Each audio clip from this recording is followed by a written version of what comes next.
છે મને મારું જીવન સુગંધી બને એક જ અરમાન છે મને મારું જીવન સુગંધી બને ફૂલડો બાનો કે ભલે ધૂપ સળિતાઓ ફૂલડો બાનો કે ભલે ધૂપ સળિતાઓ આશા છે સામગરી પૂજાની થાઓ આશા સે સામગ્રી પૂજાની થાઓ ભલે કાયા કથઈ સમે મારું જીવન સુગંધી બને ભલે કાયા રાખ થઈ સમે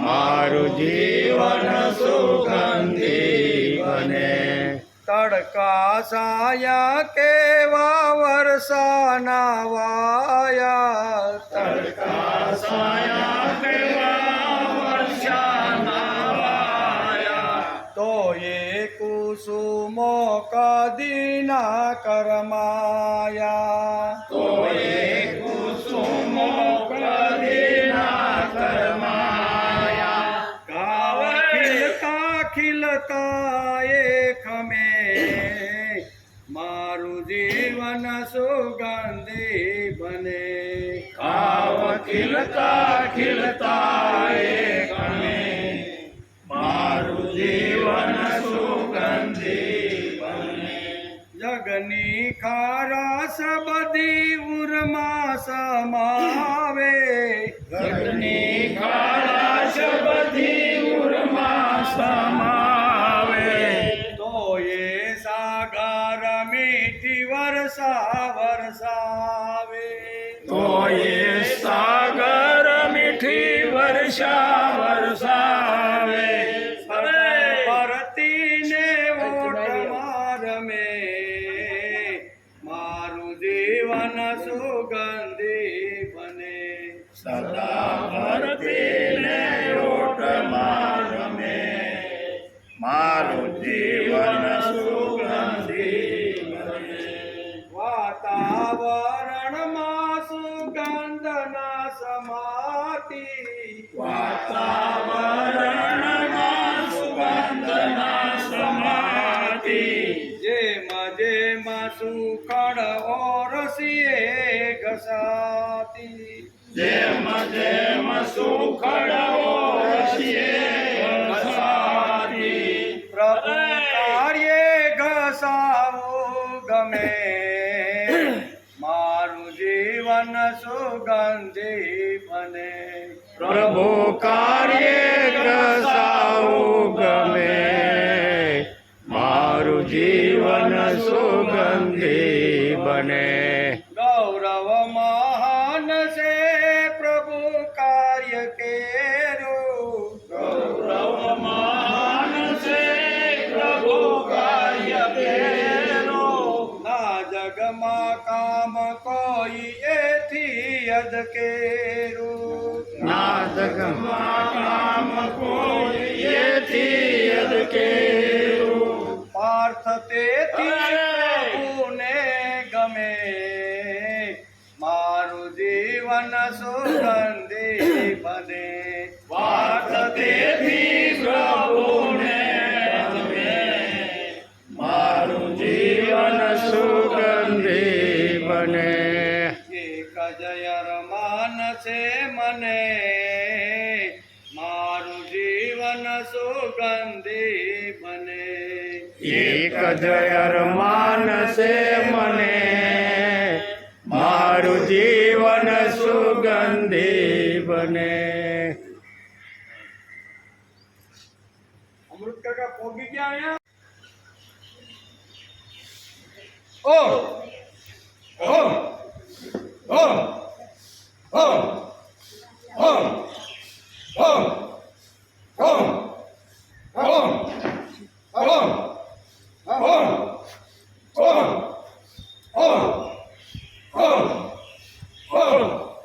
ઓ ઓ ઓ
અરે બલમ બલવતાચાહં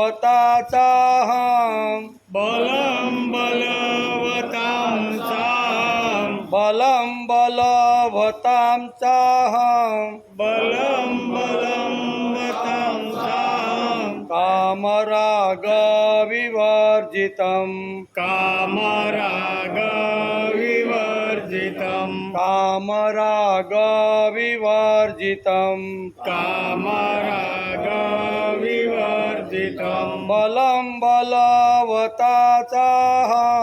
કામરાગ વિવર્જિતમ બલમ બલવતાં સામ કામરાગ વિવર્જિતમ ધર્મ વિરુદ્ધો ભૂતેષુ ધર્મ વિરુદ્ધે ભૂતેષુ ધર્મ વિરુદ્ધો ભૂતેષુ ધર્મ વિરુદ્ધ ભૂતેષુ કામોસ્મિ ભરતર્ષભ કામોસ્મિ ભરતર્ષભ કામોસ્મિ ભરતર્ષભ કામોસ્મિ ભરતર્ષભ ધર્મ વિરુદ્ધો ભૂતેષુ કામોસ્મિ ભરતર્ષભ ધર્મ વિરુદ્ધો ભૂતેષુ કામોસ્મિ ભરતર્ષભ બલમ બલવતાચાહં કામરાગ વિવર્જિત ધર્મ વિરુદ્ધો ભૂતેષુ કામોસ્મિ ભરતર્ષભ બલમ બલવતાં સામ કામરાગ વિવર્જિતમ ધર્મ વિરુદ્ધો ભૂતેષુ કામોસ્મિ ભરતર્ષભ ये चैव सात्विका भावा ये चैव सात्विका भावा ये चैव सात्विका भावा ये चैव सात्विका भावा राजसास्ता मत्सास्वचे राजसास्तामसास्यते राजसास्तामसाश्रये राजसास्ताससाश्रये ये चैव सात्विका भावा राजसास्तामसाश्रये ये चैव सात्विका भावा राजसास्तामसाश्रये मत एवेति तान् विद्धि मत एवेति तन्विद्धि मत एवेति तान् विद्धि मत एवेति तन्विद्धि न त्वहं तेषु न ते मयि न त्वहं तेषु ते मयि न त्वं हंसेषु ते मयि न त्वहं तेषु ते मयि न त्वं तेषु ते मयि मत एवेति तान् विद्धि न त्वहं तेषु ते मयि मत एवेति तन्विद्धि न त्वं तेषु ते मयि ये चैव सात्विका भावा राजसास्तामसाच्यये मत एवेति तान् विद्धि न त्वहं तेषु ते मयि ये चैव सात्विका भावा રાજસાસ્તામસાસ્યતે મત એવેતિ તાન વિદ્ધિ ન ત્વં તેષુ તે મયિ 11-12 બલમ બલવતાંસાહમ કામરાગ વિવર્જિતમ ધર્મ વિરુદ્ધો ભૂતેષુ કામોસ્મિ ભરતર્ષભ યે ચૈવ સાત્વિકા ભાવા રાજસાસ્તામસાસ્યતે મત એવેતિ તાન વિદ્ધિ ન ત્વં તેષુ તે મયિ ન ત્વં તેષુ તે મયિ હરિ ઓમ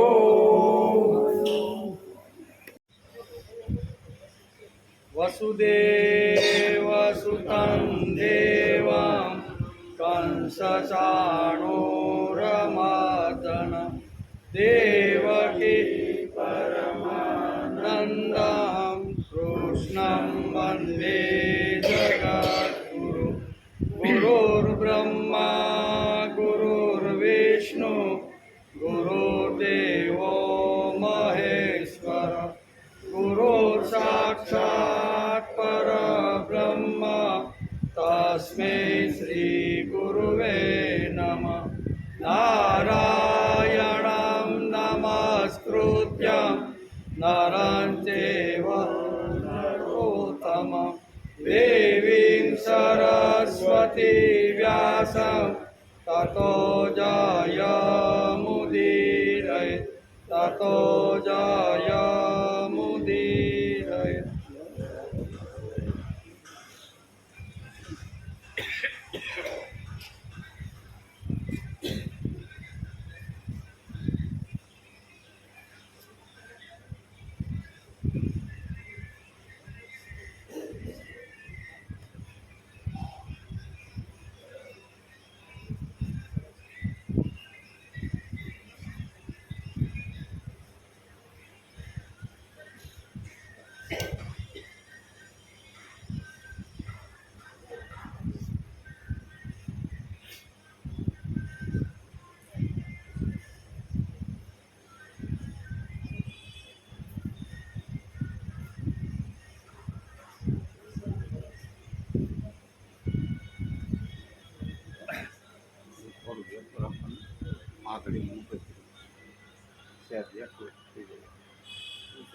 બસ હવે આગળ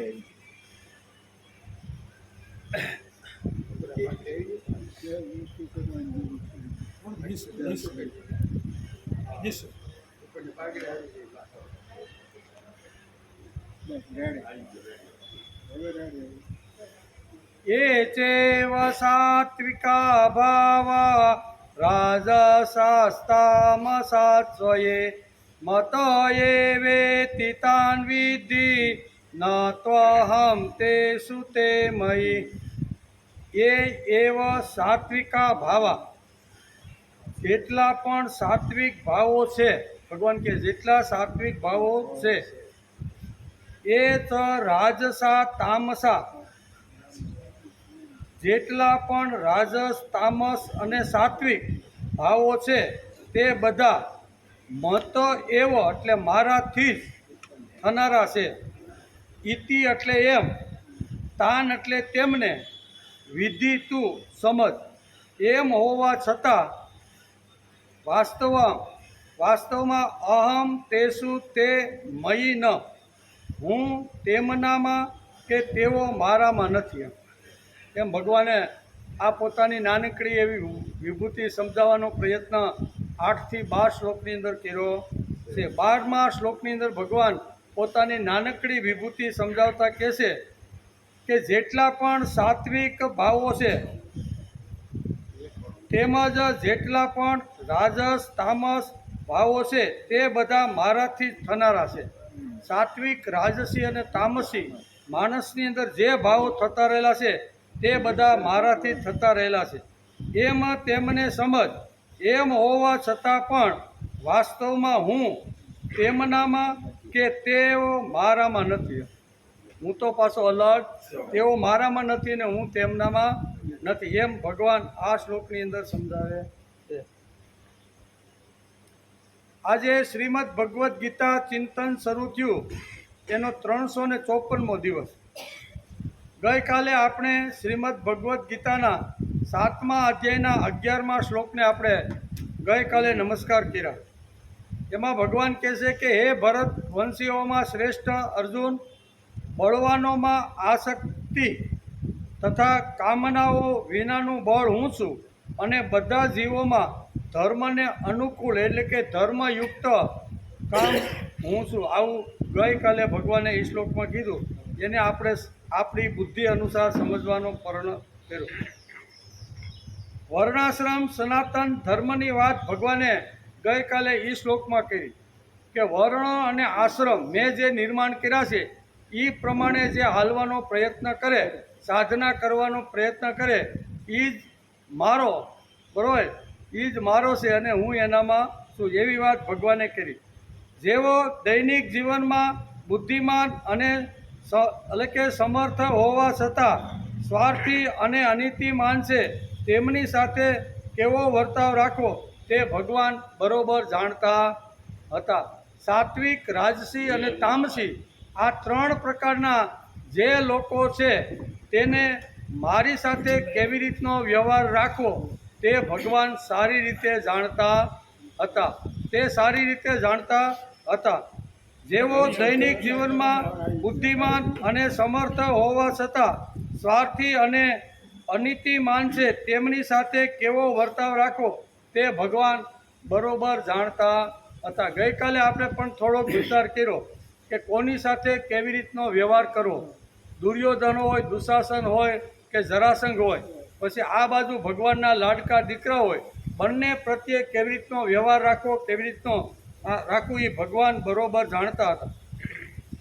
તેમનો પરાભવ કરવા નીતિમાને શું કરવું તેનું પ્રત્યક્ષ જ્ઞાન ભગવાન શ્રી કૃષ્ણની ગીતામાંથી જ આપણને મળે છે. આવેલો સામેનો માણસની અંદર કેવી રીતનો એની સાથે વર્તાવ કરવો, કેવી રીતનું એની સાથે વર્તન કરવું, એ બધી જ વાતો ભગવાને શ્રીમદ ભગવદ્ ગીતામાં સમજાવવાનો પ્રયત્ન કર્યો છે. શ્રી કૃષ્ણના યુગમાં પણ રાક્ષસો હતા જ. કેવા? શ્રી કૃષ્ણના યુગમાં પણ રાક્ષસો હતા અને તેઓ મહેલમાં વસતા હતા. દુશાસનનો મહેલ મહાભારતની અંદર વેદવ્યાસે સુંદર રીતે ચિત્રો છે. દુર્યોધન કરતાં પણ દુશાસનનો રાજમહેલ ખૂબ સારો હતો. તેથી શ્રી કૃષ્ણના યુગમાં પણ રાક્ષસો હતા અને તેઓ મહેલમાં વસતા હતા. દુશાસનનો મહેલ દુર્યોધનના મહેલ કરતાં ભવ્ય અને સુંદર મહેલ હતો, પણ દુશાસન રહેતો તો ક્યાં? મહેલમાં. તેથી આજે રાક્ષસો છે એ ભગવાનના કાળમાં હતા, પણ એ પણ મહેલમાં રહેતા હતા. આ રાક્ષસની વાત જરા આપણને વિચિત્ર લાગશે. દુશાસનને કાંઈ મોટી આંખો નથી, મોટા વાળ નથી, મોઢામાંથી મોટા વિકરાળ દાંત બહાર નીકળ્યા નથી, અને આને રાક્ષસ કેમ કહેવો? પણ ભગવાને આવા લોકોને કે મહેલમાં રહીને જે સત્વ અને સતત્વને ગુમાવી અને સમાજનો જે સત્યાનાશ કરવા માટે જે બેઠા છે ને, એને ભગવાને રાક્ષસ તરીકે ચિતરા. ભલે મહેલમાં રહેતા હોય, અપ ટુ ડેટ કપડાં પહેરતા હોય, બરાબર, ઝરીના કપડાં પહેરતા હોય, પણ કેવા છે એ બધા રાક્ષસો, એવું ભગવાને ઠેરવું છે. આ રાક્ષસની વાત જરા આપણને વિચિત્ર લાગશે, પરંતુ આજે પણ અસુરો ક્યાં મહેલમાં નથી રહેતા? આજે પણ અસુરો મહેલમાં જ રહેશે ને. એને કાંઈ મોટા દાંત નથી, મોટા વાળ નથી, બહાર નીકળી ગયેલા આવી રીતના કાંઈ અંગો નથી. છે એ આપણા જેવા અપ ટુ ડેટ સારા કપડાં અને સારા મહેલની અંદર આજે પણ આવી રીતના લોકો રહેશે. શ્રી કૃષ્ણનું દિવ્ય જીવન મુમુક્ષુઓને મુક્તિ આપે છે. સંશયાત્મા જે લોકો છે એનો સંશય દૂર કરી અને નિશ્ચય બનાવવાનો પ્રયત્ન કરે છે. હતાશ થયેલાને ઉત્સાહ આપે છે. તવંગરને એટલે કે આધાર આપે છે. દુર્જનોને શિક્ષા અને સંજનોને સાથ અને સહકાર ભગવાન આપતા રહેલા. ભગવાન બધા તરફ અલગ અલગ નજરથી, અલગ અલગ દ્રષ્ટિથી બધાની સાથે અલગ અલગ પ્રકારનો વ્યવહાર કરતા રહેલા છે. શ્રી કૃષ્ણનું ચરિત્ર દિવ્ય, ભવ્ય અને રમણીય છે. શા માટે? તેમણે કુરુક્ષેત્રના મેદાનમાં માનવ માત્રના જીવનમાં ઉપયોગી થાય એવી શ્રીમદ ભગવદ્ ગીતાનું ગાન કુરુક્ષેત્રમાં કરેલું છે. તેથી માનવ માત્રને પવિત્ર કરનાર કોઈ ગ્રંથ જો હોય તો એ શ્રીમદ ભગવદ્ ગીતા છે. ભગવાન શ્રી કૃષ્ણના જીવનનો સંબંધ એટલે ગૂઢતા જોડેનો સંબંધ, એટલે કે સંબંધ હોવાથી એક તરફ મન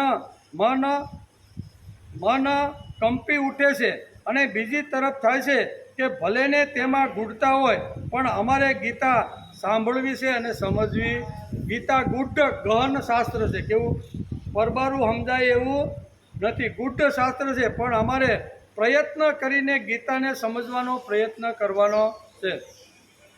તેથી શ્રીમદ ભગવદ્ ગીતાના 7મા અધ્યાયના 12મા શ્લોકમાં ભગવાન આ વાત આપને સમજાવે. શું કહે છે?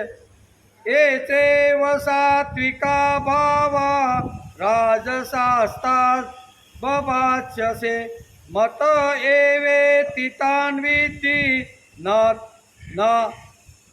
ત્વિમ તેષુ મયી ન ત્વમ તેષુ તે મયી.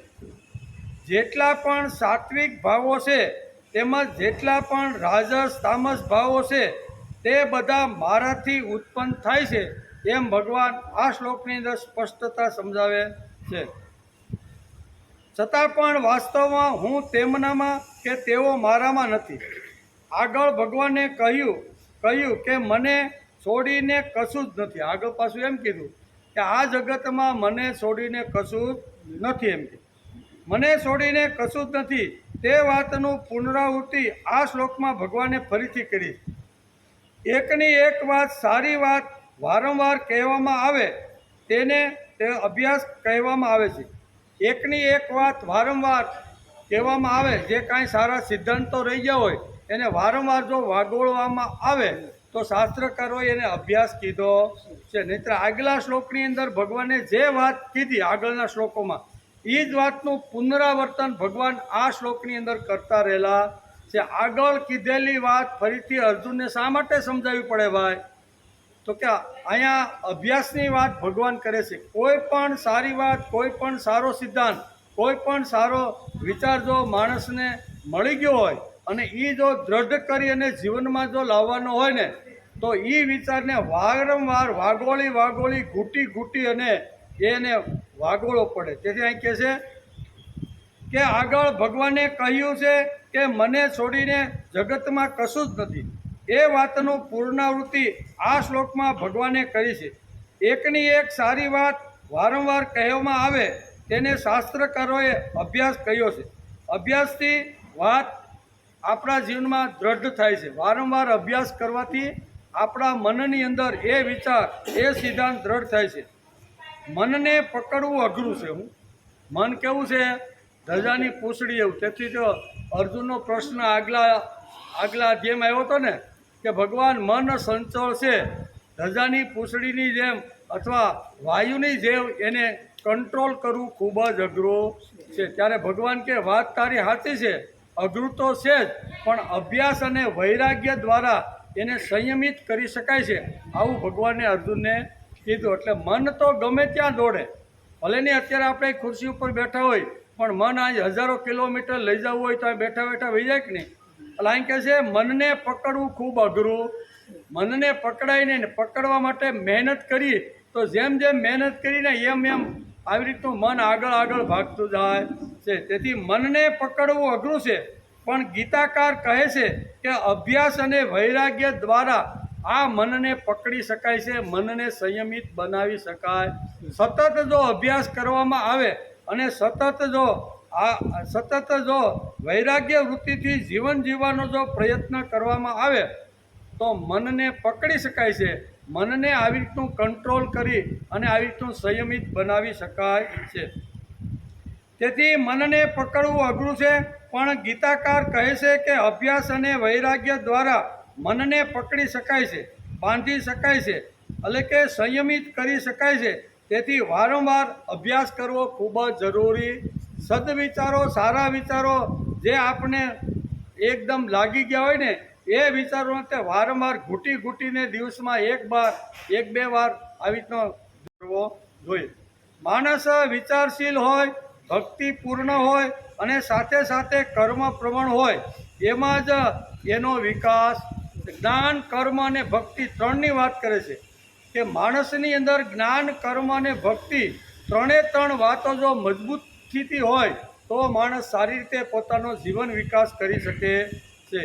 તેથી અહીં કહે છે માણસ એક તો વિચારશીલ હોવો જોઈએ, બીજી વાત ભક્તિપૂર્ણ હોવો જોઈએ, ત્રીજી વાત છે કર્મપ્રવણ એટલે કર્મયોગી હોવો જોઈએ. આ ત્રણ વાતો જે માણસની અંદર દ્રઢ કરવાનો અભ્યાસ દ્વારા જે પ્રયત્ન કરે છે એનો જ વિકાસ સારી રીતે થાય છે, બાકી વિકાસ થતો નથી. ગમે તેટલા વર્ષો ભાગવત સાંભળીએ, મહાભારત સાંભળીએ, ગીતા સાંભળીએ, પણ આ ત્રણ વાતો જો જીવનમાં ન હોય તો ગમે તેટલી વાર શાસ્ત્રનો ઊંડો અભ્યાસ કરી તો પણ જીવનમાં આ વિચાર દ્રઢ થતા નથી. તેથી ભક્તિપૂર્ણ માણસે બેસી અને કોઈ પણ સદવિચાર સાંભળવાનો પ્રયત્ન કરવો જોઈએ. તેથી શ્રીમદ ભગવદ્ ગીતા આવા સર્વાંગી પરિવર્તનના ખૂબ જ આગ્રહી. ભગવાન પણ આગ્રહ રાખે છે કે જ્ઞાન, કર્મ અને ભક્તિ આ ત્રણ વાતો જીવનની અંદર આવી જોઈએ તો જ જીવનો વિકાસ થાય, નહીંતર વિકાસ થતો નથી. તેથી ભગવાન આવી વાતના પણ ભગવાન આગ્રહી છે. અત્યંત પ્રભાવી વિચાર પણ એકવાર વાંચીને કે એકવાર સાંભળીને માણસ બદલી શકતો. એકવાર વિચાર સાંભળ્યો એટલે બદલી ગયો એવું માનવાનું ગીતાકાર કે કોઈ કારણ નથી. એટલે કે છે અત્યંત પ્રભાવી વિચાર પણ એકવાર વાંચીને કે એકવાર સાંભળીને કોઈ દિવસ માણસના જીવનમાં દ્રઢ થતો નથી. એકનો એક વિચાર એકવાર, બે વાર, 3 વાર, 5 વાર જ્યાં સુધી દ્રઢ ન થાય ત્યાં સુધી ઘૂંટીને એ જો વિચારને સાંભળવામાં આવે તો જ એ વિચાર જીવનમાં દ્રઢ થાય છે. તેથી અત્યંત પ્રભાવી વિચાર પણ એકવાર વાંચીને કે સાંભળીને માણસ બદલી શકતો નથી, એને વારંવાર વાગોળવો પડે છે. તેમજ એકવાર કરેલી સદકૃતિ કે પ્રભુ માટેની કૃતિ પણ માણસને સત્શીલ બનાવી શકતી. એકાદી વાર આપણે સારી કૃતિ કરી એનાથી કાંઈ માણસ સત્શીલ થતો નથી. એ કૃતિને વારંવાર આવી રીતની કૃતિ કરવી જોઈએ. તેથી તો ભારતીય દર્શનની અંદર, ભારતીય શાસ્ત્રની અંદર આપણા પૂર્વજોએ આપણે એકાદશીનું વ્રત આપ્યું. શા માટે આપ્યું? કે ભાઈ 15 દિવસે તું એક દિવસ એવું વ્રત લે કે તારે એ વ્રતને પકડીને ચાલવાનો પ્રયત્ન કરવો જોઈએ, તો એ સદકૃતિ છે એ સદકૃતિ જીવનની અંદર લાવી શકાય. તેમજ એકવાર કરેલી સદકૃતિ કે પ્રભુ માટેની કૃતિ પણ માણસને સત્શીલ બનાવી શકતી. સત્ય ચારિત્રવાન જો બનવાનું હોય તો એકવાર કૃતિ કરીને બેસી ગયા ને પછી હવે કરવી નથી એમ ચાલે નહીં. તેથી ઓછા નામે 15 દિવસે એક દિવસ સત્કૃતિ માટે માણસે પ્રયત્ન કરી લેવો જોઈએ. તેથી એકાદશી આવી, શ્રાવણ મહિનાના 4 સોમવાર આયા શું કહેવાય, આ ચાતુર્માસના જે ઉપવાસ, આ વ્રતો જે શા માટે આવ્યા? એ કે વારંવાર જો એને ગોળીને સદકૃતિને વારંવાર જો આવી રીતનું એનો પ્રયત્ન કરવામાં આવે તો એ સત્શીલની અંદર એનું પરિવર્તન થઈ જાય છે. તેથી સદવિચારોને સતત વાગોળવા પડે છે, વારંવાર સાંભળવા પડે છે અને વારંવાર વાંચવા પડે છે. તેથી મનન કરવું ખૂબ જ જરૂરી. એકવાર વિચાર વાંચ્યા પછી દ્રઢ થાય નહીં, તેથી સદવિચારને વારંવાર આવી રીતના વાગોળવા પડે છે. તેમજ સદવૃત્તિને નિરંતર વારંવાર ઘૂંટવી પડે છે. સદવિચારોને સતત વાગોળવા એટલે સ્વાધ્યાય, સદવિચારોને સતત વાગોળવા એટલે સજ્જન, શું કહેવાય, સજ્જનો સાથે દોસ્તી અને એટલે જ સત્સંગ. આ બધી વાતો, સારા વિચારો વાગોળવા માટેની બધી બેઠકો સત્સંગમાં જાય છે, બેસી છે. શા માટે? કે ત્યાંથી જે કહેવાતો સદવિચાર છે એ અમારા જીવનમાં વાગોળીને લાવવાનો છે. સ્વાધ્યાય હોય, સત્સંગ હોય, સજ્જનો સાથે આપણે જ્યારે બેઠા હોય ને, આ બધી બેઠકો શા માટે છે? કે જે સદવિચાર જે અમે સાંભળ્યો છે ને તે અમારો સત્શીલ થાય, સારું અમારું ચારિત્ર ઘડતર થાય ને એટલા માટે આ બધી વાતો છે. વાગોળવા એટલે સ્વાધ્યાય છે, સત્સંગ છે, સજ્જનોનો સાથે મૈત્રી છે. તેથી પાંડુરંગ શાસ્ત્રી પોતાના પ્રવચનમાં ઘણીવાર કહે છે કે પ્રભુ માટે નિરંતર સમય કાઢવો એને કૃતિ ભક્તિ કહેવામાં નિરંતર, બરાબર, મહિનાની અંદર એક દિવસ તો એવો કાઢવો જોઈએ કે એ દિવસ મારા માટે નથી. તેથી પરમ પૂજ્ય દાદા જેવા મહાપુરુષે આપણને વ્રત આપ્યું અને એનું નામ છે વ્રત લઈને ચાલે એને વ્રતી કહેવામાં આવે છે.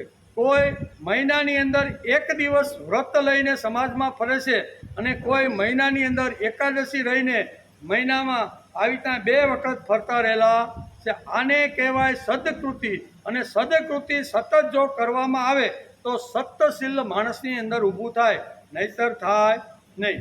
શ્રીમદ ભગવદ્ ગીતા પાઠશાળાએ માણસને વૈચારિક સ્પષ્ટતા અને સ્થૈર્ય આપ્યું છે, સ્થિરતા આપણે સમજાવી છે. શ્રીમદ ભગવદ્ ગીતા પાઠશાળાએ પ્રભુ સાથેનો સંબંધ સમજાવીને ભક્તિપૂર્ણ કૃતિને માણસનો સ્વભાવ બનાવી દીધો છે. તેથી જીવનમાં સ્વાધ્યાય એ અભ્યાસ ન રહેતા હવે જીવનનું એક અંગ બની ગયું છે. અભ્યાસથી વાત સરળ બની જાય છે. સતત અભ્યાસ કરવાથી કોઈ પણ વિચાર છે એ સરળ બની જાય છે, સહજ થઈ જાય છે અને આપણા જીવનનું એક અંગ બની જાય છે. કોઈ પણ વાતનો આપણે જે વખતે ધીમે ધીમે હળવી થઈ જાય અને આપણે ધીમે ધીમે આ વાતને સમજવા લાગી છે. નહીંતર ગીતા કેવી છે? ગુઢ શાસ્ત્ર છે. ભગવાન પોતે જ કહે છે કે આ ગુઢ શાસ્ત્ર છે, સામાન્ય રીતે સમજી ન શકાય ને એવું ગુઢ છે. પણ હળવે હળવે જો આપણે અભ્યાસ કરવાની જો શરૂઆત કરીને તો શ્રીમદ ભગવદ્ ગીતા આપણા માટે એકદમ સરળ બની જાય છે. તેથી વારંવાર આ અભ્યાસ કરવો જોઈએ. કોઈ પણ જાતનો આપણે જે વખતે અભ્યાસ કરતા હોઈએ તે ધીમે ધીમે હળવે હળવે આપણું જીવન પરિવર્તન થાય છે અને જીવન ક્યારે બદલી ગયું એ પણ માણસને ખબર પડતી નથી. સાયકલ ચલાવવા પ્રથમ અઘરું લાગે. આપણે નાના હતા 15-17 વર્ષના કે 10 વર્ષના, ત્યારે શું કહેવાય, સાયકલ ચલાવવા માટે કેરિયલની પાસે વાંહે બેવાનું. ક્યાં? કેરિયલની વાંહે બેવાનું, પગને આગળ પેદલ પાસે જવાના અને ધીમે ધીમે હળવે હળવે શીખવાની. એમ કરતાં કરતાં એ થોડીક ફાવી જાય 2-5 દિવસમાં અને પછી થાય લંગડી શરૂ, બરાબર ને? 2 ઓલાની વચ્ચેથી એક પગ આ બાજુ, એ ધીમે ધીમે લંગડી પણ આવી કેરિયલની પાછળ બેસીને આ અભ્યાસ થયો કે નહીં. અને એ અભ્યાસ થયા પછી 1-2 મહિનાની અંદર પછી માણસ સીટ ઉપર બેસીને ચાલવા હાંકવા લાગે અને હાંકતા હાંકતા એવો રીઢો થઈ જાય ને તો ઘણીવાર રોડ ઉપર હાથ છૂટા મૂકીને આમાં એ શા માટે થયું ભાઈ? ઘણીવાર આપણે ઘણા છોકરાઓને આપણે પણ આવું કરેલું છે, એટલે ખબર કે આવું થાય. પણ શરૂઆતમાં તો અઘરું પડે જ નહીં. જ્યારે સાયકલ શીખવાની હોય ત્યારે કોઈ પણ વસ્તુ અઘરી પડે, પણ એકવાર બરોબર જો એ આ સાયલ પકડાઈ જાય ને બરોબર સીટ ઉપર જો બરોબર થઈ જાય તો માણસ પછી આમ કરતો જાય ને પેદલ મારતો જાય ને વાડી જોતો જાય ને બધું કરતો જાય કે નહીં? કંટ્રોલ થઈ ગયો કે નહીં? એટલે કહેવાનો અર્થ કે કોઈ પણ વાત, કોઈ પણ વિચાર શરૂઆતની અંદર અઘરો લાગે, પણ ગીતાને પકડીને એનું રહસ્ય પકડીને ચાલવાનો જો પ્રયત્ન કરી તો ભગવાન કહે છે આ ગુઢ જે રહસ્ય છે ને એ પણ માણસ સરળ રીતે સમજી શકે છે. તેથી દરેક વસ્તુનું આવું છે. કોઈ પણ શ્લોક અઘરો લાગતો છે પણ તે શ્લોકને વારંવાર ઘૂંટીને જો આપણે એને દ્રઢ કરવાનો જો પ્રયત્ન કરીશું ને તો એ શ્લોક આપણે પાકો થઈ જાય કે નહીં? અમારા માવજીઓ પર કહે ને, એ કહેવાય 9મા અધ્યાયનો 22મો શ્લોક કાઢો, આમ ગીતા કાઢ્યા વગર કે. એટલે મને તો તેથી વડલાઈથી હું થઈ ગયું. મેં કીધું 9મો અધ્યાય 22મો શ્લોક, એટલે મેં તો ગીતા ખોલી તા તો એ બોલવા માંડ્યા અનન્યા ચિંતયંતો મામ. મેં કીધું આ શ્લોક, એ કે ભાઈ વારંવાર ઘૂંટું. કોઈ પણ શ્લોકને વારંવાર ઘૂંટવાથી અનન્યા ચિંતયંતો મામ એ જના પર્યુપાસતે તેસામ નિત્યાભિયુક્તાનામ યોગક્ષેમમ વહામ્ય. હવે આવડી ગયોનું કારણ શું છે? સતત એનું રટણ, સતત એમાં એનું મન લાગેલું હોય તો કોઈ પણ વિચાર અઘરો હોય તો એ પણ સરળ બની જાય છે, એમ ગીતા કહે છે. તેથી અભ્યાસ કરવાથી ધીરે ધીરે પ્રકાશ પડતો જાય. જેમ જેમ માણસ અભ્યાસ કરતો જાય એમ એના જીવનની અંદર પ્રકાશ પડતો જાય. કારણ કે કાળ એને ધીમે ધીમે અનુકૂળ થવા લાગે કે હવે આ ભાઈ સોટી ગયો છે ને મારી પાસે, એટલે કાળને એમ થાય કે હાલની એને યાદ રખાવી દો. ખુરશીને એમ થાય કે ભાઈ વારંવાર આ ખુરશી ઉપર બેસી અને આ શ્લોકો ઘૂંટે છે. એટલે આ પ્રકૃતિને પણ એમ થાય કે હાલની વારંવાર વાહ ચોંટી ગયો છે ને, એટલે હું એને મદદરૂપ થાવ. તેથી કાળ અનુકૂળ થાય, અનુભવ ઉપયોગી થાય અને ગ્રંથ આપણી જોડે બોલવા લાગે. ધીમે ધીમે આ બધું ધીમે ધીમે જો પકડીને ચાલીને તો ગ્રંથ પણ આપણને અનુકૂળ થાય, પ્રકૃતિ અનુકૂળ થાય, આજુબાજુનું વાતાવરણ અનુકૂળ થાય અને પછી એ વાત માણસ વગર જોઈએ વગર બુક ખોલે બોલવા માંડે કે નહીં. આજે મહાભારત જે કાંઈ કંઠસ્થ કરવું એ કાંઈ સહેલું છે, પણ છતાંય આપણે બાપાને ઊભા કરીને એ ધાડ નાળનું આખું મહાભારત કંઠસ્થ એનું કારણ શું છે કે લગ્ની લગાડી હોય તો આ યાદ રહે, નહીંતર લાગે નહીં. તેથી આવી રીતનો ઉપયોગ ગીતા એની એ જ વાત, એકની એક વાત વારંવાર ઘણા બધા શ્લોકોમાં રિપીટ કરીને અર્જુનને સમજાવે. આપણને એમ થાય કે આ શ્લોક તો આગળ કીધો તો, હવે ભગવાને પાછો આ શા માટે કીધો છે? પણ અર્જુનના મનમાં આ વિચાર દ્રઢ કરવાનો છે. કેવો? જે હાથની અંદરથી હથિયાર છોડી દીધું, પાછલી બેઠક ઉપર બેસી ગયો અને હવે મારે કર્મ કરવું નથી, આમ કરી અને કર્મનો ત્યાગ કરીને જે બેસી ગયેલો જે અર્જુન છે ને, એને પાછો કર્મયોગી બનાવવાનો છે. કર્મયોગી કોઈ પણ માણસને જો બનાવવાનો હોય ને તો એને વારંવાર એકની એક વાત, એકનો એક વિચાર ઘૂંટીને કહે, ત્યારે એના મગજમાં દ્રઢ થાય અને પછી 18મા અધ્યાયમાં બોલે કે કરીશે વચનાન. આ બધી વાતો શ્રીમદ ભગવદ્ ગીતામાં છે. પાણી ટાઈમ થઈ ગયો. 7 શ્લોક 12નો અભ્યાસ આજે આપણે કરી રહ્યા છીએ. એની અંદર ભગવાને અર્જુનને કીધું કે હે પાર્થ, જેટલા પણ સાત્વિક ભાવો છે તેમજ જેટલા પણ રાજસ તામસ ભાવો છે તે બધા મારાથી જ થનારા ભાવો છે. તેમને તું સમજે. કદાચ તારી સમજણ ન હોય તો તારે સમજી લેવાનું, આ ભાવો મારાથી જ ઉત્પન્ન થયેલા છે. એમ હોવા છતાં પણ વાસ્તવમાં હું તેમનામાં કે તેઓ મારામાં નથી.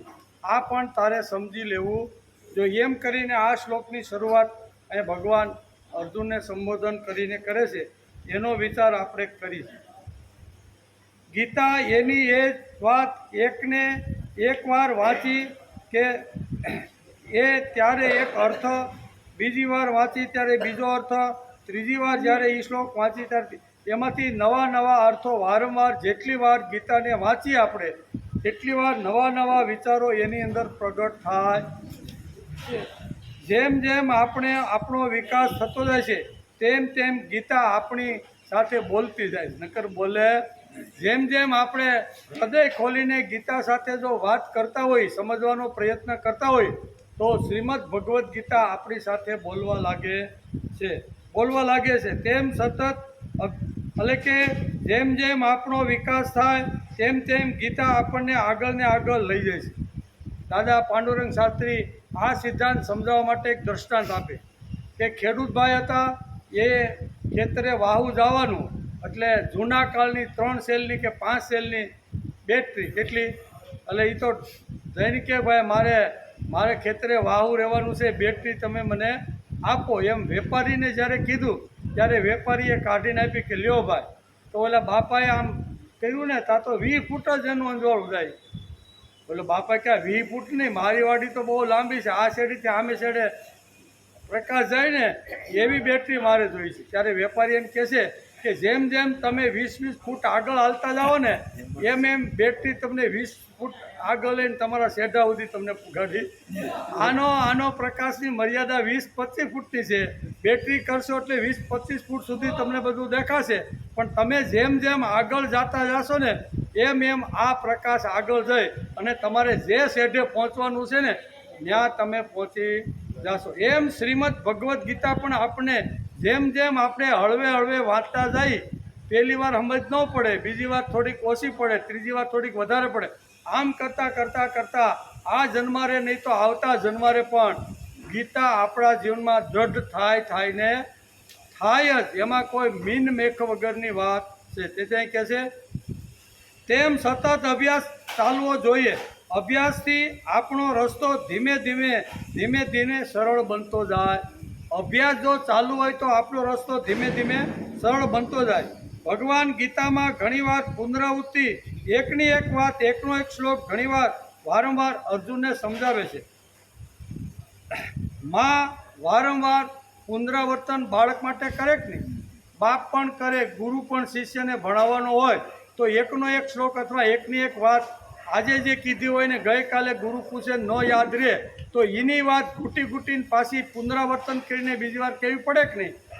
માં પણ કાન પકડીને વારંવાર બાળકને એકની એક વાત વારંવાર કહેશે કે મેં તને 2 દિવસ પહેલાં કીધું તું, હજી તે અમલમાં લાવ્યો, આમ કે નહીં? તો પુનરાવૃત્તિ તો જેમ ગીતામાં છે એમ વ્યવહારમાં પણ પુનરાવૃત્તિ આવે છે, પણ એમાં આપણે કંટાળો આવે નહીં. અહીંયા આવવા માંડે કે આ ભાઈ તો 15 દિવસ પહેલાં એ વાત કરી હતી ને, એ દૃષ્ટાંત આપ્યું હતું ને, આજે પાછું લ્યો એ હાલી નીકળે.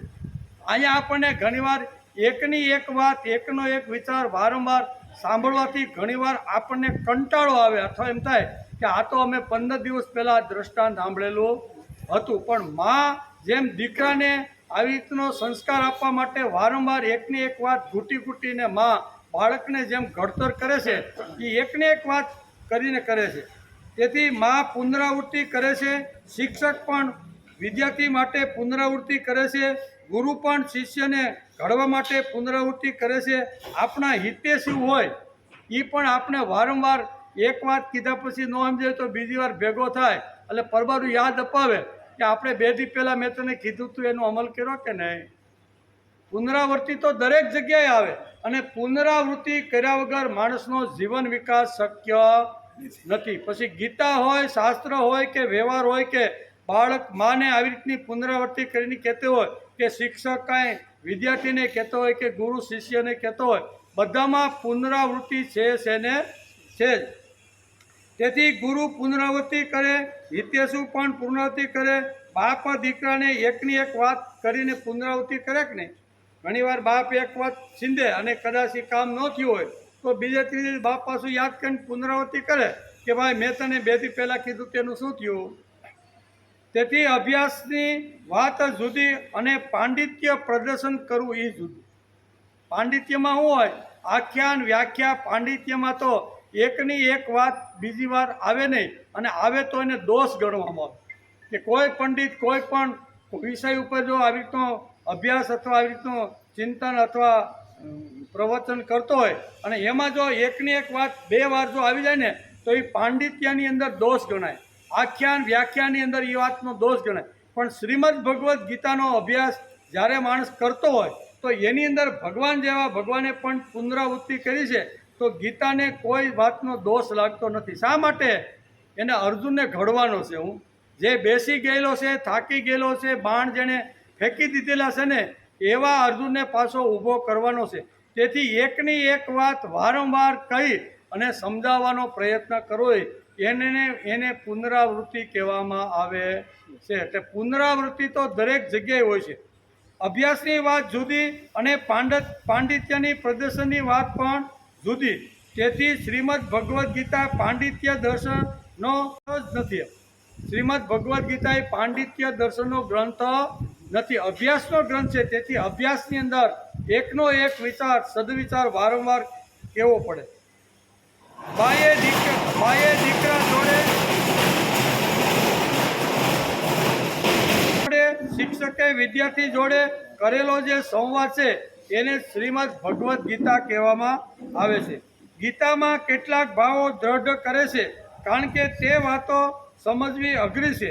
આ શ્લોકમાં તાન વિદ્ધિ ભગવાને એક શબ્દ વાપરેલો છે, તાન વિદ્ધિ. તું સમજતો ન હોય તો હું કહું તારે સમજી લેવું. વિધિનો અર્થ થાય છે તને કદાચ ગમતું ન હોય અથવા તને અનુકૂળ ન હોય પણ હું તને જે વાત કહું છું ને એ તારે જાણવી જોઈએ અથવા માની લેવી જોઈએ. એમ તાન વિધિ શબ્દ ભગવાને, હવે આની પહેલાં પણ વિધિ શબ્દ ભગવાને ઘણા બધા શ્લોકમાં વાપર્યો જ નહીં, તો આ ફરીથી અહીંયા 12મા શ્લોકમાં વાપરવાની જરૂર શા માટે પડી? પુનરાવર્તન ભગવાને કર્યું છે.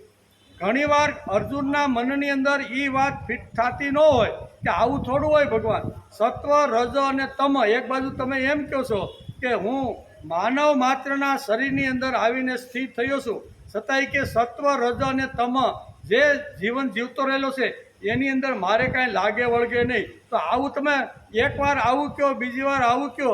તેથી અર્જુનને કદાચ લાગતું છે કે આ વાત બરોબર ફિટ નથી. તેથી ભગવાને અહીંયા વિધિ શબ્દ વાપરીને કહે છે કદાચ તારા સમજણમાં જો આ વાત બેસતી ન હોય તો પણ તારે આ વાત માનવી જોઈએ. એટલે પુનરાવર્તન આવ્યું કે નહીં, વારંવાર એકની એક વાત ભગવાન ઘણીવાર અહીંયા દોહરાવે છે. તેથી ગીતામાં કેટલાક ભાવો દ્રઢ કરે છે કારણ કે તે વાતો સમજવી અઘરી છે. આ શ્લોકમાં તાન વિધિ કહીને ભગવાન અર્જુનને હાંક મારે છે. એટલે આ વાત તું સમજી લે એમ ભગવાન, આ વાત તારે સમજી લે. એ તેના સાત્વિકા ભાવા એમ ભગવાન કહે છે.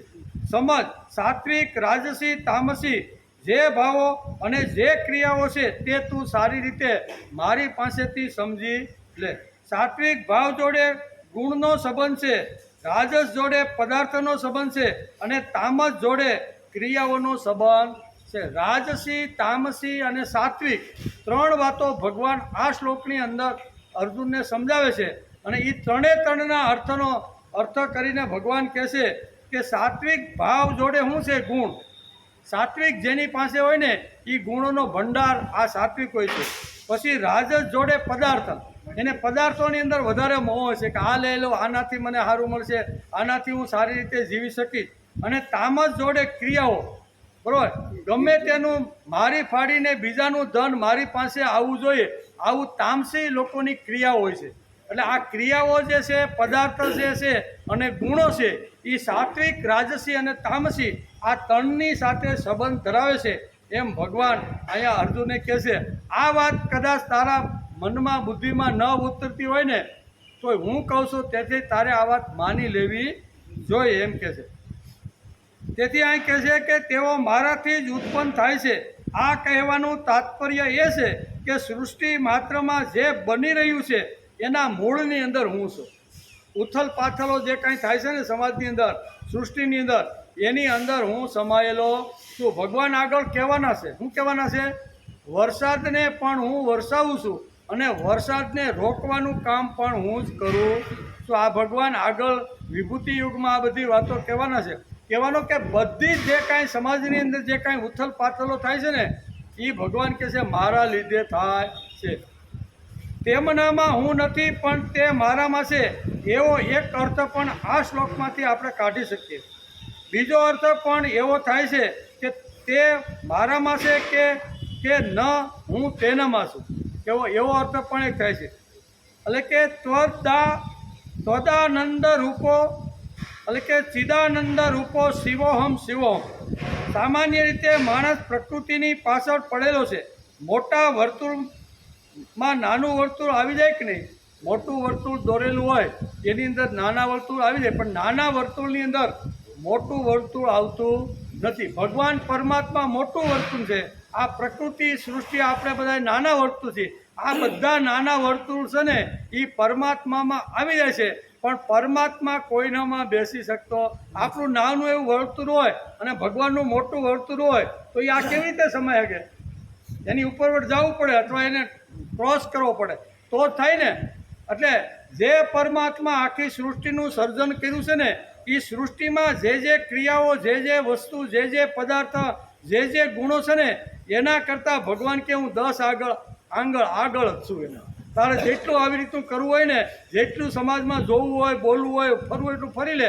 એ બધામાં તું જેમ જેમ વધતો જશે ને આ બધું એનાથી 10 હું આગળ છું. પુરાણમાં વાર્તા છે ને બહુ સરસ, વેદવ્યાસે એક વાર્તા લખી છે. કૃષ્ણ ભગવાન તો બાળપણ તોફાની હતું. મા યશોદાને ઘણીવાર તો એવા થકવે, એવા કંટાળી ગયા ને માને એમ થાય કે આને હવે હું કરવું. ગામના સિક્કા ઉતારીને તો ધડબાટી બોલાવે છે પણ ઘરમાં મને હક લેવા દેતો. આ ગોળીની અંદર બધું રેડી દીધું છે, મારે સાજ ફેરવાની છે અને આ આગળ પાછળ કરીને બધું ન કરવાના ધંધા કરીને તોડફોડ કરે છે. એટલે હવે તો આને મારે બાંધવો પડશે. હું તો હવે કંટાળી ગયું છું. એમ કરીને નાનું એવું દોરડું લઈ અને ભગવાન શ્રી કૃષ્ણને બાંધવા માટે યશોદા આવ્યા.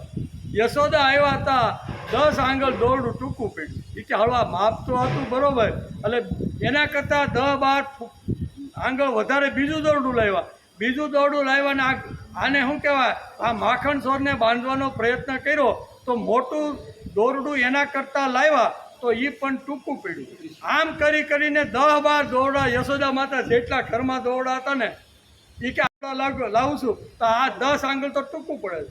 પણ 10 આગળ ટૂંકું જ પડે ને. પરમાત્મા છે, પરમાત્માને કોઈ બાંધી શકતું. જે લોકો પરમાત્માને બાંધવા માટે જે નીકળે છે ને એ પોતે જ બંધાઈ ગયા. દુર્યોધન ભગવાનને બાંધવા માટે અહીંયા વિષ્ટિ વખતે ગયો તો એની હાલત ભગવાને કેવી કરી નાખી.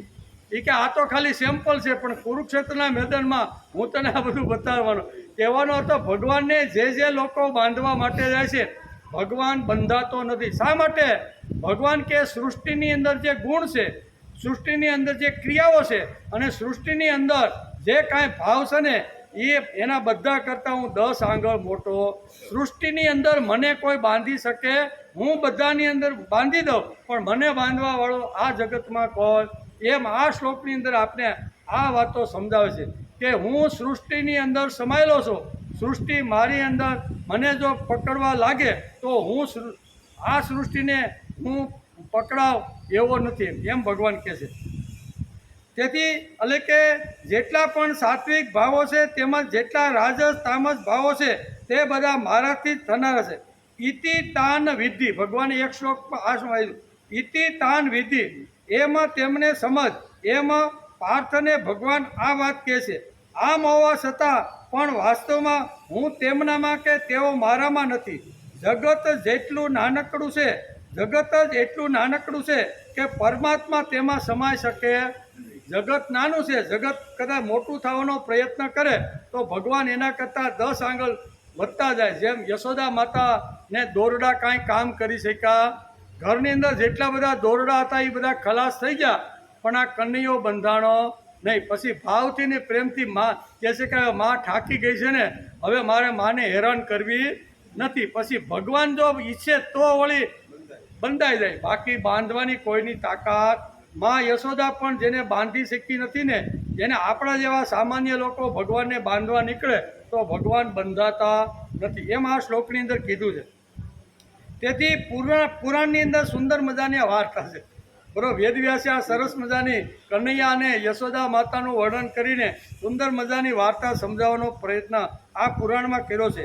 યશોદા માતા કૃષ્ણને બાંધવા નીકળ્યા, બધા દોરડાઓ ટૂંકા પડ્યા. બરોબર, એટલે કે માપમાં બંધાય તે માણસ અને માપની જે બહાર છે તે પરમાત્મા. આ એક સિદ્ધાંત સમજી લઈએ એટલે આપણે ગીતા સમજાય. માપની અંદર જે બંધાય તે માણસ અને માપની અંદર જે ન બંધાય એ પરમાત્મા. પરમાત્મા કોઈ દી એને કોઈ બાંધી શકતું નથી. એટલે માપમાં બંધાય તે માણસ અને માપ બહાર છે તે પરમાત્મા. વજન કરે તે હારે અને ભજન કરે તે જીતે. શું છે? ભજન કરે તોળીને આપે ને એમાં એને હાર જ થાય. કેમ ઓલાને છેતરી ઓલાને તે કેમ વધારે લઈ લો. એટલે રેકડીમાં ઘણી વાર નથી બહેનો કરતી, 2-3 દ્રાક્ષની કે એકાદું રીંગણાની ડીટીઓ વધારે નાખી. એટલે ભાઈ કે બેન મેં તો તમને એ કે એક ડીટીમાં હું તારું વહી જાય છે. એટલે તોળીને આપે એને. શું કહે છે કે વજન કરે, એટલે કે વજન કરે તે હારે અને ભજન કરે તે જીતે. પરમાત્મા કોઈ માપથી બંધાતા, પરમાત્મા કોઈથી બંધાય નહીં. ન ત્વહમ તેસુ ન મય, એમ આ શ્લોકની અંદર હું કોઈથી કોઈ દોરડાથી ભગવાન કે હું બંધાતો ન ત્વહમ તેસુ ન મય. મને કોઈ આ જગતની અંદર કોઈ દોરડાથી બાંધી શકે નહીં. આ તો મારી મા ઉપરનો મને એટલો આદર અને પ્રેમ હતો. થાકી ગઈ હતી, પરસેવે રેબઝેબ થઈ ગઈ હતી, એટલે મને એમ થયું કે હાલની હવે માના હાથે હું બંધાઈ જાઉં. તેથી ભગવાન સામેથી ચાલીને જો બંધાય તો બંધાય, બાકી કોઈ બાંધી શકતો નથી. એકનાથની ત્યાં ભગવાન બંધાઈ ગયા, સામેથી આવેલા. નકર એકનાથ કદાચ ભગવાનને જો બાંધવા જાય ને તો ભગવાન પરમાત્મા કોઈથી કોઈનાથી બંધાતા નથી. ભગવાન સામે ચાલીને કે હાલ હું બંધાઈ જાઉં અને તારા દરેક પ્રકારના કાર્ય હું કરું. પાણી ભરવાનું હોય, રસોઈ કરવાની હોય, વાહિદું કરવાનું હોય, બરાબર, કાવડ ભરીને ડબ્બા લઈને પાણી બગીચામાં બધાને પાવાનું હોય, ગૌશાળામાં વાહિદું કરવાનું હોય, ગાયું દોવાનું હોય, જે કાંઈ કરવાનું હોય ને હાલ હું તારી સાથે બંધાઈ ગયો છું. એમ જ્યારે માણસ સારા કર્મ કરવા લાગે અને ભગવાનને થાય કે હવે આ ભગત હારે મારે બંધાઈ જવાનું છે ને, ત્યારે ભગવાન સામેથી ચાલી અને ભક્તોની સાથે બંધાઈ જાય. આવા તો હજારો ભક્તોનું લિસ્ટ ભારતીય સંસ્કૃતિની અંદર પાને પાને ભરેલું છે કે આવા સામેથી ચાલીને ભગવાને એ બંધાયમાં પ્રયત્ન કર્યો છે. તેથી ભગવાન કહે છે ન ત્વહમ તેસુ નેમય. કોઈ મને બાંધવાનો પ્રયત્ન કરે તો હું બંધાતો નથી, પણ મને એમ થાય છે કે મારે ભક્ત જોડે બંધાઈ જવાનું છે ને, તો હું સામેથી એ ભક્તની અહીંયા બંધાઈ જાઉં છું. તેથી હું તેમનામાં છું પણ તે મારામાં નથી. બરોબર, 10 આંગળ દોરડું વારંવાર આવી તો ટૂંકું જ પડે. સાત્વિક, રાજસી, તામસી વગેરે બધા જ ભાવો છે, એટલે કે તેનામાં હું નથી. તેથી માણસ ગુણ, કર્મ એટલે કે ક્રિયાઓ કે પદાર્થોમાં મોહિત થઈ જાય. માણસ અહીંયા અટકી જાય, ક્રિયાઓની અંદર મોહિત થઈ જાય. દુનિયા આખી ભોગ અથવા વૈભવની અંદર મોહિત થઈ જાય છે. એનું કારણ શું છે? એ ક્રિયાઓથી માણસ બંધાઈ જાય છે, એમ ભગવાન કહે છે. ક્રિયાઓથી માણસ મોહિત થઈ જાય છે. ગચ્છતિ એટલે જગત, જગતમાં માણસ બંધાઈ જાય છે. ગચ્છતિ એટલે જગત. જગત એટલે શું? તો કે જગત એટલે ગચ્છતિ, જે વિનાશશીલ છે. જે જગતનો વિનાશશીલ થાય એને જગત કહે છે. જે નાશ પામે છે તેને જગત કહે છે. જે જતું રહે છે, આજ છે અને આવતીકાલે નથી, એને જગત કહેવામાં આવે છે. દુનિયાભરના જે બધા પદાર્થો ભેગા થઈને જે બને છે તેને આપણે જગત કહીએ છીએ. જગત એટલે શું છે? દુનિયાભરના જેટલા પદાર્થો છે એ બધા પદાર્થોને આપણે ભેગા કરી અને આપણે કહીએ કે આ જગત છે. વનસ્પતિ છે, ચંદ્ર છે, સૂર્ય છે, દરિયો છે, સમુદ્ર, બધું છે ને, આ જગતની અંદર બધા પદાર્થો ભેગા થાય એટલે આપણે એને સહજ રીતે જગત કહીએ. પરમાત્માને છોડીને બાકી બધું જગત. પરમાત્માને છોડી અને આપણે આંખથી જે જોઈ રહ્યા છીએ તે બધું જગત છે. જગત છે. આપણે પણ ચાલ્યા જવાના કે નહીં? આપણે પણ હાલ્યા જવાના છે. આખું જગત મોહી છે. જીવાત્માને માટે ભગવાને અહીંયા શબ્દ વાપર્યો છે કે જગતમાં જેટલા જીવો છે તે બધા મોહિત થઈ ગયેલા છે. જગતની વાતો ભગવાન કે જવા દો, પણ અર્જુન પણ અહીંયા પિતામાં ભીષ્મ અને દ્રોણની અંદર મોહિત થઈ ગયેલો છે. એટલે કે અર્જુન ક્રિયાઓને છોડીને ભાગવા માંડતો હતો. ક્રિયાઓને છોડી કે ભાઈ આ ક્રિયા કરું, આના ડોકા ઉડાડું, આને બધાને જો ખતમ કરું તો મને પાપ લાગે અને પાપથી હું નરકમાં જાઉં અને નરકની અંદર હજારો વર્ષ મારે રીબાવવું પડે ને, એના કરતાં બધી લડવાની ક્રિયાઓ છોડો, ધનુષ ફેંકી દીધું અને ભાગવા માગતો હતો. ભગવાનને પકડીને બધી આ વાતો સમજાવવાનો પ્રયત્ન કર્યો છે. અર્જુન ક્રિયાઓને છોડીને ભાગવા માંડે છે. ભગવાન કહે છે ક્રિયાઓ તો બધી મારામાં જ છે. તને એમ થાય કે હું ક્રિયા કરું છું, એ વાત ખોટી છે. બધી જ ક્રિયાઓ મારા થકી થતી રહેલી છે એમ કે. તેથી અર્જુન ક્રિયાઓ છોડીને ભાગવાનો પ્રયત્ન કરે છે. સોનાની અંદર ઘરેણાં છે, પણ છે કે નહીં? સોનું હોય, માનો આપણી પાસે સરસ મજાની લગડી હોય તો એની અંદર જે હારને આકાર આપવો હોય એમાંથી બને કે નહીં? બંગડી છે, આવી રીતનું મંગળસૂત્ર છે કે કાંઈ હાર બનાવવાનો હોય તો એ લગડીની અંદર આ બધા તત્વો રહેલા છે, પણ એના માટે ક્રિયાઓ કરી અને ઘાટ ઘડી અને બનાવવા પડે છે. સોનામાં ઘરેણાં છે. સોનું એટલે પરમાત્મા. બરાબર, વેદાંત આ જ વાત આપને સમજાવે. સોનાની અંદર બધા ઘરેણાં સમાયેલા છે. એમ પરમાત્મા આ સૃષ્ટિની અંદર સમાયેલો છે, પણ હું સૃષ્ટિમાં સમાયેલો નથી. આવું પાછું કહે. એટલે ભગવાન ઘણીવાર આડી અવળી વાતો કરી અને ઘણીવાર અટવાવવાનો પ્રયત્ન આપણે કરે છે. કેટલીક વાતોમાં હું નથી, આ સમજાવવા માટે ભગવાને આ શ્લોકમાં સોના, એટલે કે આ શ્લોકમાં કહે છે કે સોના વગર ઘરેણાં રહી જ શકતા નથી. સોના વગર એટલે લગડી વગર ઘરેણાં શક્ય નથી. બરાબર, સોના વગર ઘરેણાં રહી શકતા નથી. સોનું રહી શકે છે, લગડી રહી શકે છે, પણ ઘરેણાં સોના વગર રહી શકતા. લગડી તો રહે, કાંઈ વાંધો નહીં, હાલો મારે ઘાટ નથી ઘડાવવું, એ તો સોનું છે જ, પણ ઘરેણાં જે છે એ સોના વગર રહી શકે? એને સોનાનો આધાર લેવો પડે. સોનું એટલે પરમાત્મા, પરમાત્માનો આધાર જગતને લેવો પડે છે એમ કે છે. આ જ ભાષામાં આદ્ય ગુરુ શંકરાચાર્ય કહે છે કે સામુદ્રો હિ તરંગ. સામુદ્રો હિ તરંગ. તરંગ છે એ સમુદ્ર નથી, પણ સમુદ્ર એ સમુદ્ર જ છે એમ કે. તેથી કહે છે, બીજી રીતે કહે છે કે સમુદ્રો તરંગો. લહેરો ઉઠે છે, સમુદ્રમાં લહેરો છે, પણ લહેરો એટલે સમુદ્ર નહીં, ખાલી લહેર એટલે સમુદ્ર નહીં. સમુદ્ર છે એટલે લહેર તો ઉઠવાની છે, પણ એ કોનાય છે કે તો સમુદ્રમાં પાણી છે, પવન આવે છે, તેથી લહેરો ઉઠે છે. એટલે સમુદ્રની લહેરો એમ આપણે બોલી શકીએ છીએ, પણ લહેરોનો સમુદ્ર એમ આપણે બોલી શકતા નથી. ફૂલમાં ભગવાન છે તો શું કાંટામાં નથી? ગુલાબનું સરસ મજાનું ફૂલ હોય, તોડવા જાય એટલે પહેલાં તો કાંટો જ આપણે વાગે. તો ફૂલમાં સોડા એટલે કે ફૂલમાં જો આપણે ભગવાન દેખાતો હોય તો શું કાંટામાં નથી? કાંટામાં પણ ભગવાન જ છે, બરાબર. એટલે કે શુભમાં પણ ભગવાન છે અને અશુભમાં પણ ભગવાન. આગલા શ્લોકમાં ભગવાને આ બધી વાતો કરી હતી શુભ અશુભની, બરાબર, કે બધાની અંદર પરમાત્મા સ્થિર થઈને રહેલા છે. કમળમાં ભગવાન છે તો શું કાદવમાં નથી ભગવાન? કાદવ વગર કમળ ખીલતું નથી. કમળને જો ખીલવાનું હોય ને તો એને કાદવનો આધાર લેવો પડે. તો કમળમાં જો ભગવાન હોય તો કાદવમાં ભગવાન નથી. ફૂલમાં જો ભગવાન હોય તો કાંટામાં ભગવાન નથી. છે જ, બધામાં ભગવાન તો છે. તેથી મંગલ કે અમંગલ જે થાય છે તે ભગવાન જ કરે છે. કરનાર કોણ છે? ઈશ્વર. તેથી અમંગળ પણ નહીં. અમંગળ કદાચ આપણું થયું હોય તો એની અંદર પણ ભગવાનનો કાંઈક સારો એવો સંકેત હોય છે. દાદા પાંડુરંગ શાસ્ત્રી આ સમજાવતા કહે છે કે આપણું જે કાંઈ સારું નરસું થાય છે ને એમાં આપણું કલ્યાણ જ હોય છે. પણ ઘણીવાર આપણું અમંગળ થઈ ગયું હોય તો આપણે રાડોરાડને બરાડા ઘણીવાર પાડીએ છીએ. એ આ શ્લોક સમજાવતા પાંડુરંગ શાસ્ત્રી પોતાના પ્રવચનમાં કહે છે, એક રાજા હતો અને એનો પ્રધાન બહુ સાત્વિક અને સજ્જન અને સારો હતો. બંનેને મિત્રતા જેવી સંબંધ. કેવો? પ્રધાન તો હતો જ, પણ મિત્રતા જેવો રાજા અને પ્રધાનને સંબંધ.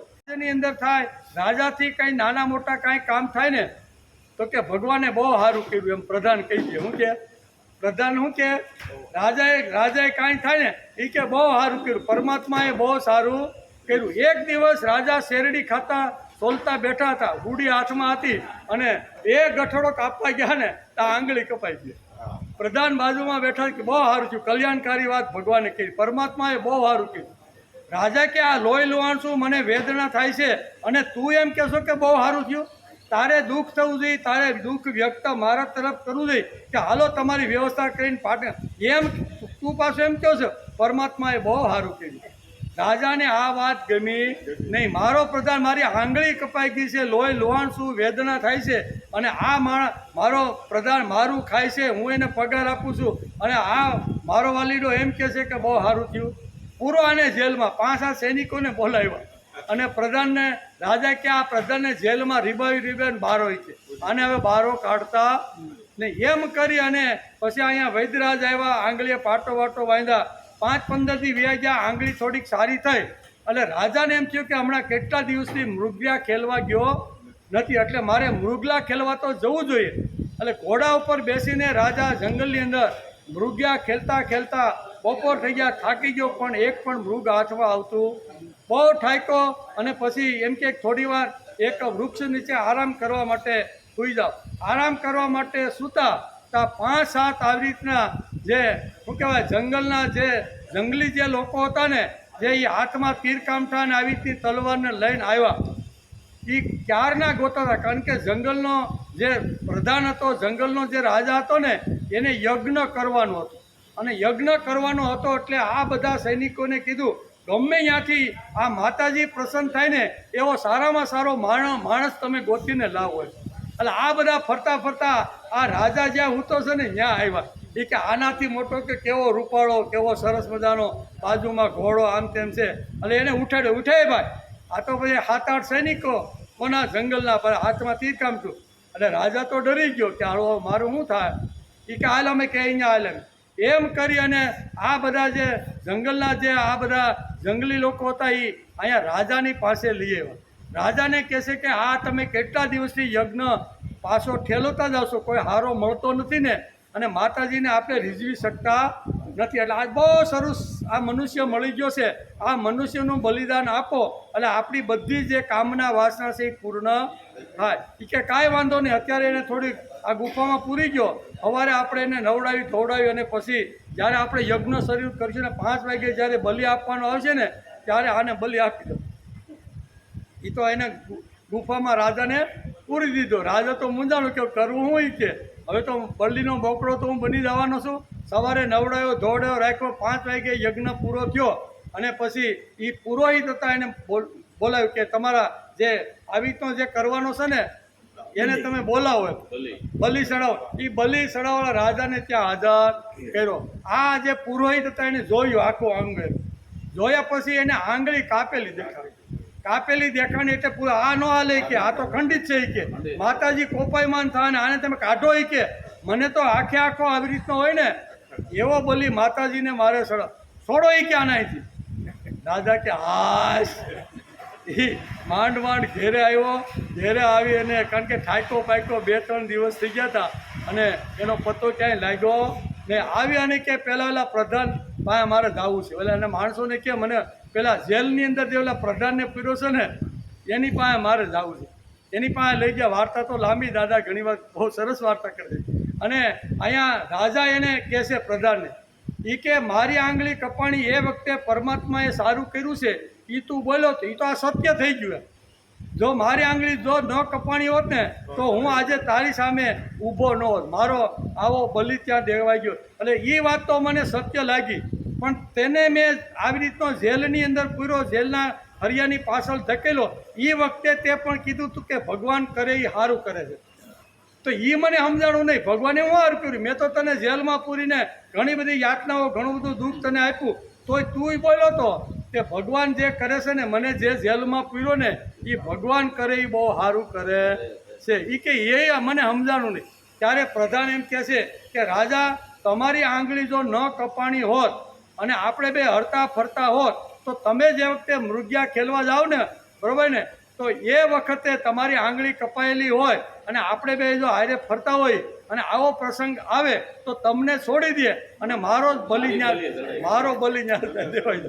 એટલે ભગવાન કરે તે સારું. તમે મને જેલમાં પૂરીને એકલા ગયા, મારી આંગળી ખંડિત થઈ એટલે હું જીવતો આવ્યો અને રાજા કે તું બચી ગયો એનું કારણ મેં તને જેલમાં પૂર્યો. આ કહેવાનો અર્થ કે ભગવાન જે કાંઈ કરે છે એ મંગલ કરે છે.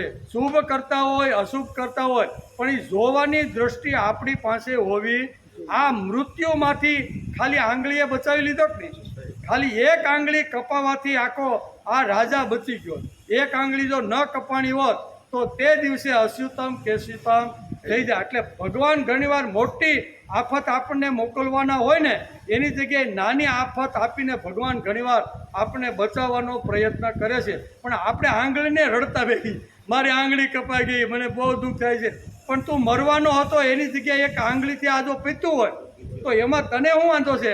પણ એ મોટી ખબર પડે અને ખબર પડે ત્યારે એમ થાય કે પ્રધાને કીધું હતું પરમાત્મા કરે છે એ ખૂબ સારું કરે છે. ઘણી બધી વાતો છે આ શ્લોકની અંદર. તો ઠાંસીને ભગવાને, કારણ કે 8 થી 12 શ્લોક, 5 શ્લોકની અંદર ભગવાને પોતાની નાનકડી એવી વિભૂતિઓનું વર્ણન ભગવાને કરવાનો પ્રયત્ન કર્યો છે. આ શ્લોકને સમજાવતા પાંડુરંગ સાથી ઘણીવાર કહે છે, તેથી ગીતા કહે છે કે પ્રત્યવાયો ન વિદ્યતે. ગીતા કે દુઃખ છે જ નહીં, વિઘ્ન તો છે જ નહીં, પણ આપણે વિઘ્ન સમજીને હેઠા બેસી જઈએ સહી.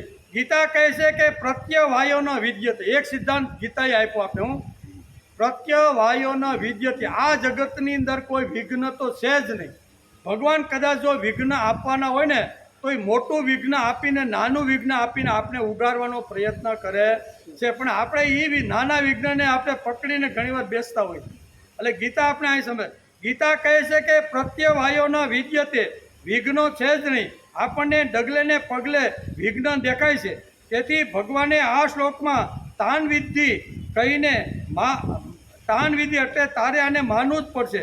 આખા એટલે કે વિઘ્ન નથી, આ વિકાસના સાધનો છે. નાનું વિઘ્ન આવે તો આપણે ઘડવા માટે ભગવાને વિકાસના સાધન તરીકે ઘણીવાર મુશ્કેલી આવી રીતનો વિઘ્ન ભગવાન આપને આપે છે.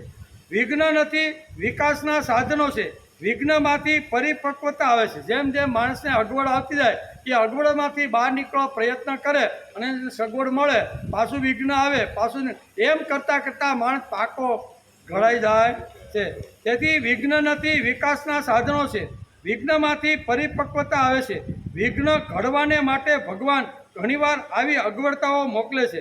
ભગવાન નડતર રૂપ નથી, ભગવાન ઘડતર રૂપ છે. કેવા? ભગવાન કોઈ દી નડતર રૂપ, કોઈને નડતર થયા નથી. આવી રીતે નાની મોટી અગવડતા આપીને ભગવાન આપણું ઘડતર કરે છે કે આ 3 વર્ષથી શ્રીમદ ભગવદ્ ગીતા સાંભળે છે, આ માટલું કાચું છે કે પાકું, એવું એકાદું વિઘ્ન મોકલી દે અને એની અંદર જો આપણે પાસ થઈ જાય તો ભગવાન નડતર નહીં પણ ભગવાન આપણું ઘડતર કરે છે, એમ આપણે સમજવાનો પ્રયત્ન કરવો જોઈએ. તેથી ભગવાને આ શ્લોકમાં સાત્વિક, રાજસી, તામસી ગુણ, પદાર્થ અને ક્રિયા 6 વાતો સમજાવવાનો પ્રયત્ન કર્યો છે. આ બધા ભાવો મારાથી જ ઉત્પન્ન થાય છે એમ આ શ્લોકની અંદર ભગવાન આ રીતે કહે છે. આગળના શ્લોકમાં ભગવાન ત્રિભીર ગુણ મયા મીર 3 પ્રકારની મારી સાત્વિક, રાજસી અને તામસી આને વિસ્તારથી ભગવાન 13મા શ્લોકમાં ભગવાન સમજાવવાના છે. અહીંયા તો ખાલી શું કહેવાય હાઇલાઇટ કરીને અહીંયા ત્રિગુણમાં એને ભગવાને થોડીક બેહાડી દીધી છે, પણ એનો વિસ્તાર ભગવાને 13મા શ્લોકની અંદર ભગવાને ત્રિગુણાત્મક જે માયા છે સત્વ, રજ અને તમ, એ માણસની અંદર ક્યાં ક્યાં કેવી સ્થિતિમાં કેટલા અંશે રહેલી છે ને એની વાત ભગવાન કરે. 3 હોય જ, કોઈમાં વધઘટ હોય, કોઈમાં રાશિ વધારે હોય, કોઈમાં તામસી વધારે હોય, કોઈમાં આવી રીતે સાત્વિક હોય. આવી 3 આવી જે ગુણો છે ને એ દરેક મનુષ્યની અંદર ભગવાન કે છે જ, પણ વધતા ઓછા પ્રમાણમાં હોય છે. કેવી રીતના હોય છે એનો વિચાર આપણે આવતીકાલે આપણે આવીશું, ત્યારે ત્રિગુણાત માયા ભગવાન કહે છે ઓછા વધતા પ્રમાણમાં દરેક જીવની અંદર છે, પણ એ કેવી રીતની હોય છે એનો વિચાર ભગવાન 13મા શ્લોકની અંદર કરે છે. એનો વિચાર આપણે આવતીકાલે